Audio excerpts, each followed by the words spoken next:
La clase de hoy vamos a hablar sobre las enfermedades infecciosas del sistema genitourinario. Como siempre, en la introducción, el aparato urinario es una salida al exterior. Entonces, toda comunicación con el exterior, como lo es, por ejemplo, el aparato respiratorio también,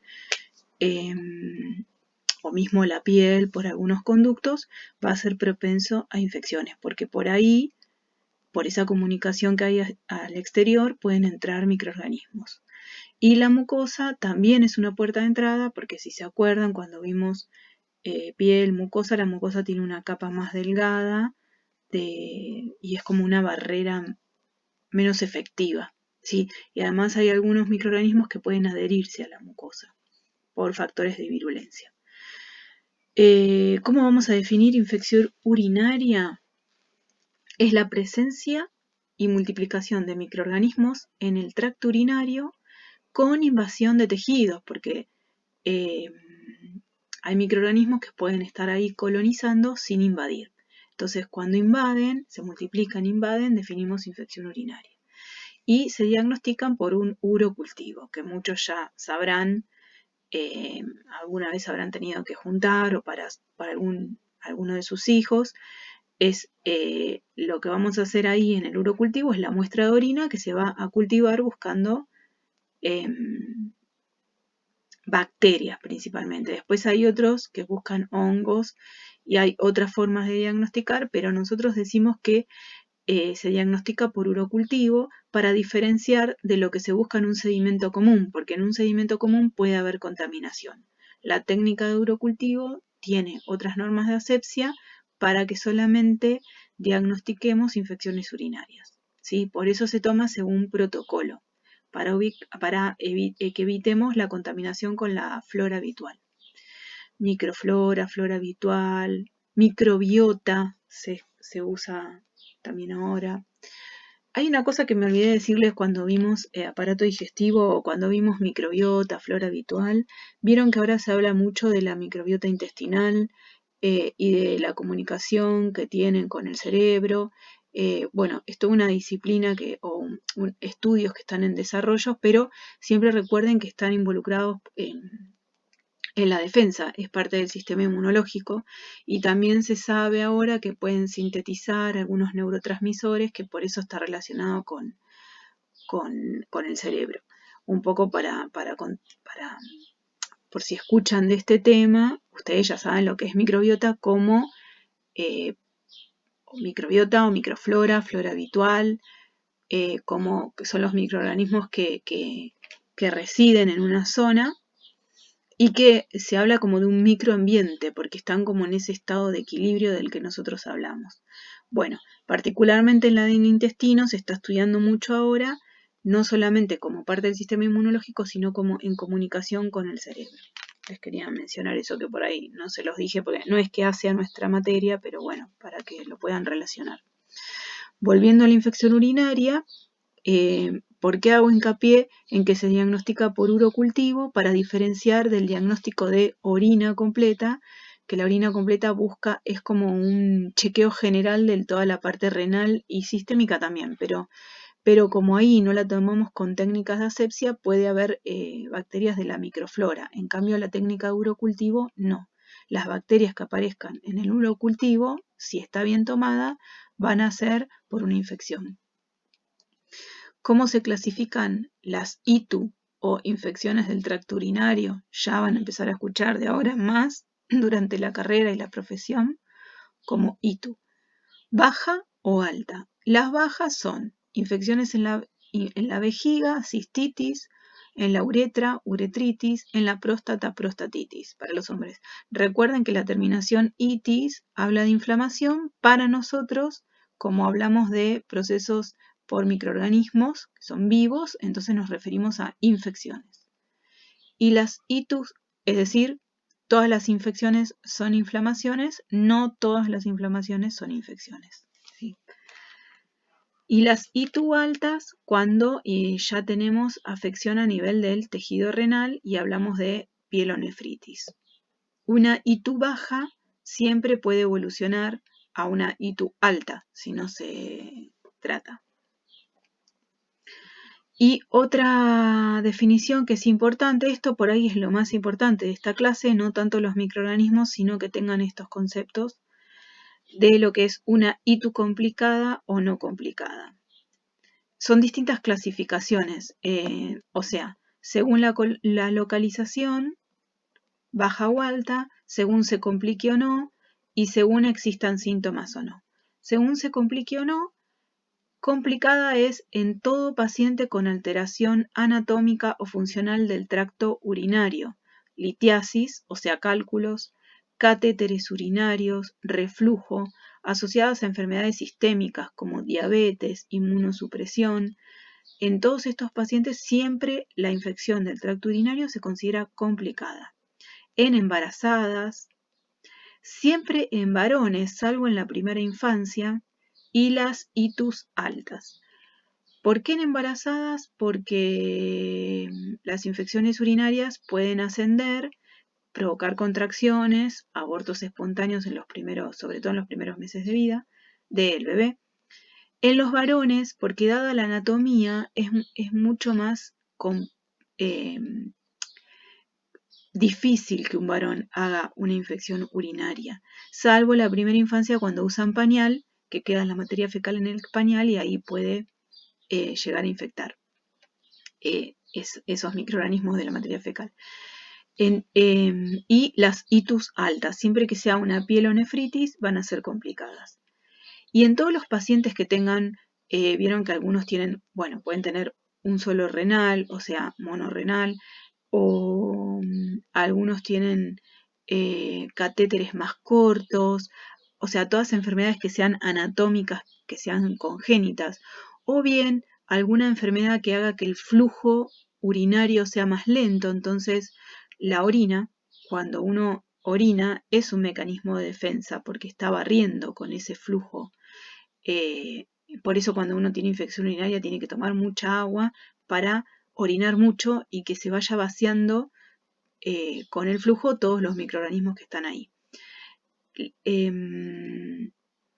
Los diabéticos tienen complicaciones renales por complicaciones de su propia diabetes, entonces siempre estas, y por supuesto los inmunosuprimidos, porque una ITU baja puede ascender y hacer una ITU alta. Siempre estas poblaciones se consideran complicadas.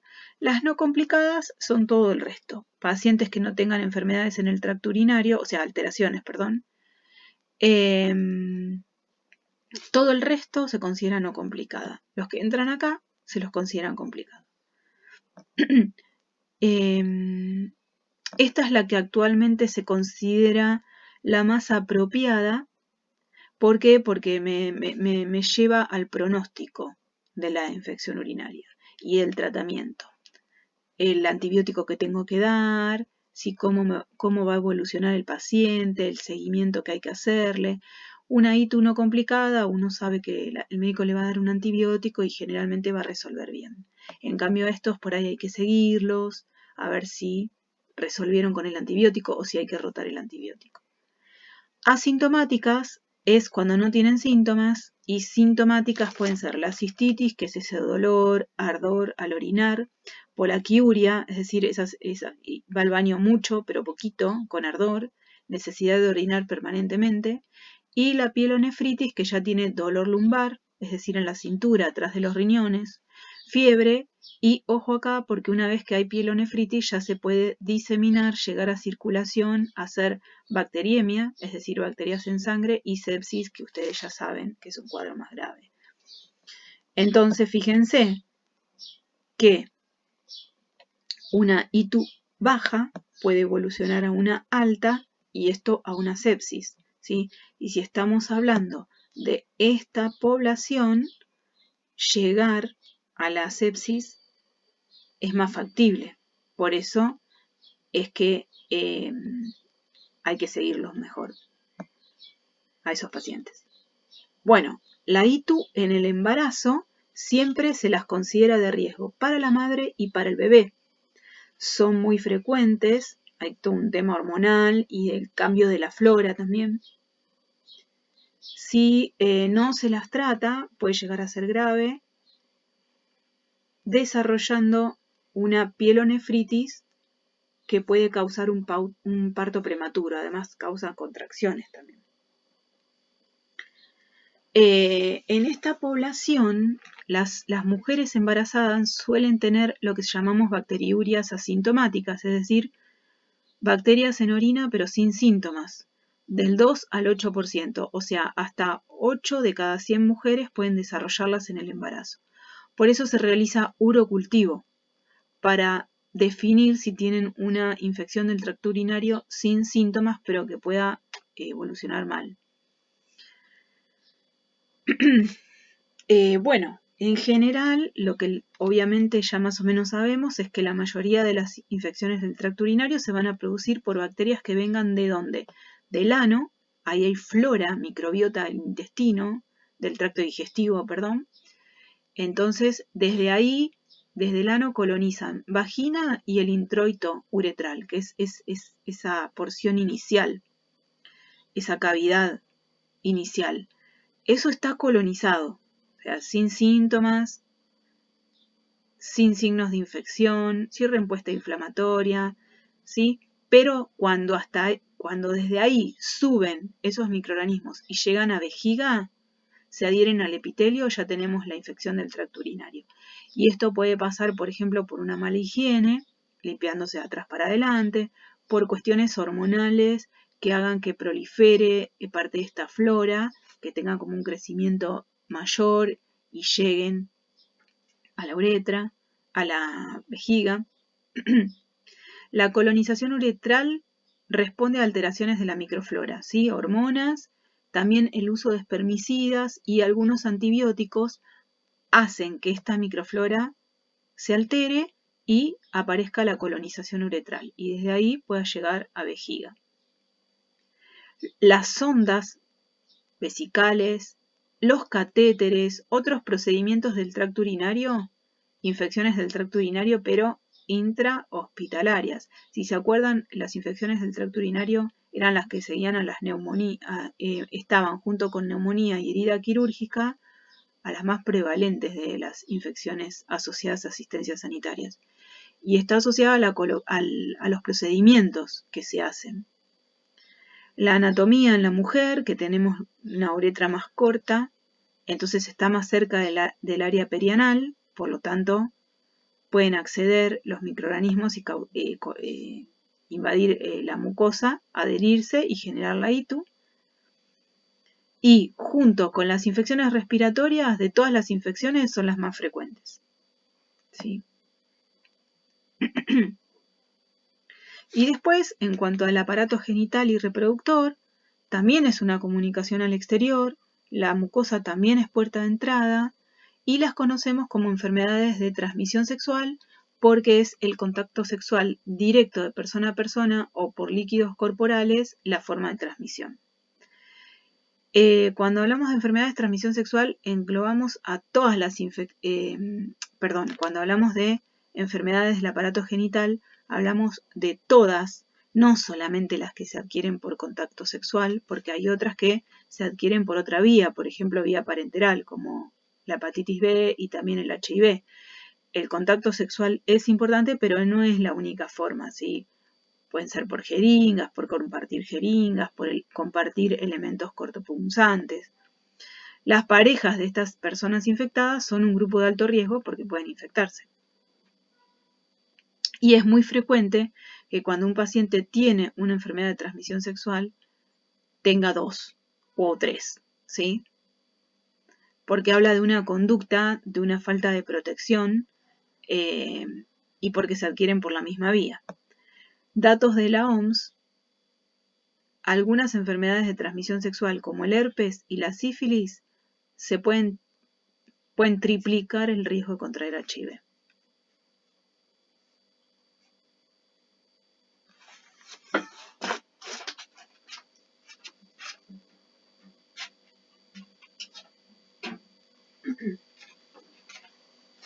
Perdón, voy a cerrar una puerta para no cortar.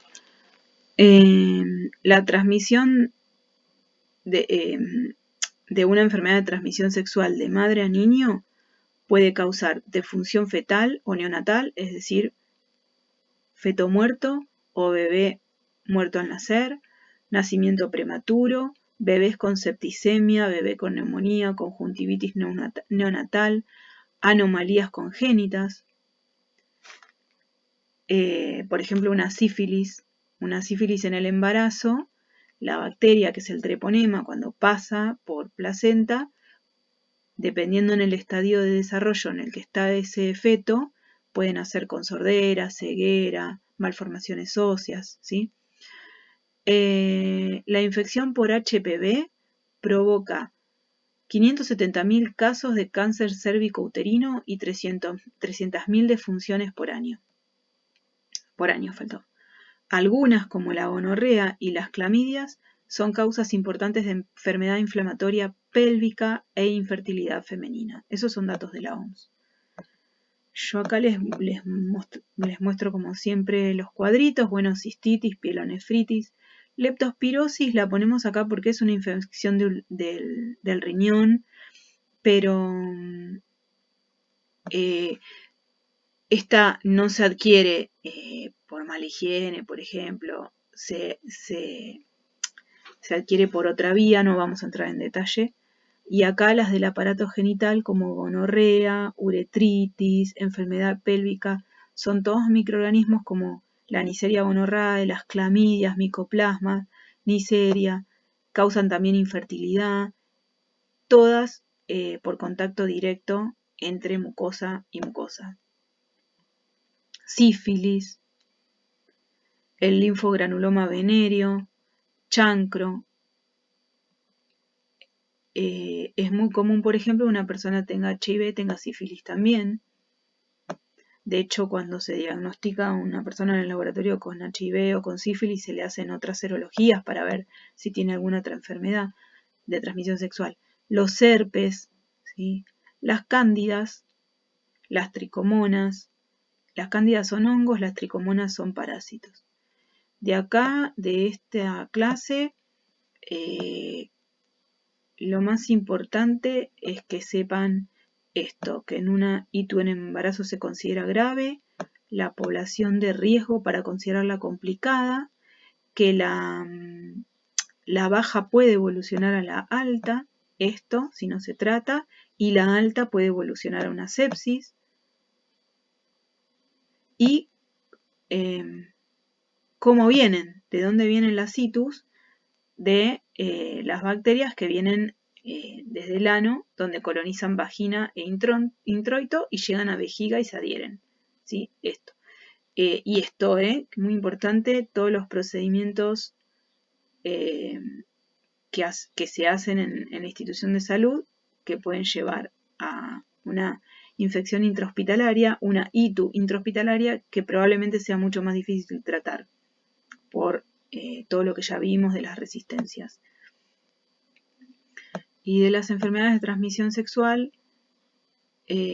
contacto directo persona a persona por mucosa, y las del aparato genital o reproductor incluye las de transmisión sexual y también otras que se pueden adquirir por otra vía, aunque también por contacto sexual, porque hepatitis B y HIV se adquieren por contacto sexual, pero también pueden venir por otras vías como la parenteral.